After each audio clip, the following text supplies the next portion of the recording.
Well, let's get into some of the fun things you can do in CSS today. So once again, lots of links down below. Everything that we show up here, we're going to make sure we have linked down below. And there are people that definitely do this better than I do. So I'll link to that as well. If you're watching this, great. If you watch them, that's fine. Anyway, I mostly just want to introduce you to resources. So CSS, you can actually do a border radius. So if we look at that, that's how you can create like a button. Okay. And you can change how rounded it is by changing the border radius. Once again, this is also top, right, bottom, left. So just like all the others, if you only have two, well, if you have one, it's same for all of them. If you have two, it's the top, and then right would be 20, bottom, and then left. So you can actually have it differ for each one. So if you have two, it's the top and right, and then the bottom is the same as the top, and the left is the same as the right. If you have four, then it's top, right, bottom, left. Okay, border, so that's cool, border radius. Then there's these other things called pseudo elements, okay?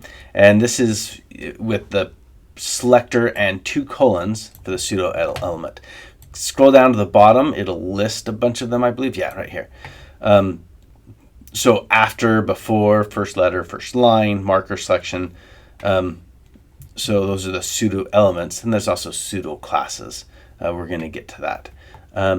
But so a pseudo element, for example, you can see here, the first line, it's going to do a certain color in small caps. So you can see the first line is special, okay? So that's pseudo elements. Now pseudo classes are with 1 colon and then the class. So if you scroll down to the bottom, once again, it'll give you a list of a bunch of the things that you can do here. So if it's active, if it's checked, or if it's disabled, if it's empty, enabled. So there's all this stuff that you can do. The nth child, so this is, we're going to do this, look at this next time with tables. So all sorts of cool things here that you can do. So that's pseudo classes, and then of course it shows us pseudo elements too, because they're similar. So for example, this is a great one, the pseudo element for hover. So if you hover, it changes to blue. Sweet. So there's a lot of cool things you can do. So today we covered radius, we covered pseudo elements and pseudo classes.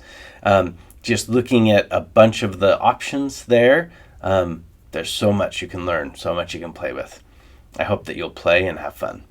Thank you. See you in the next video.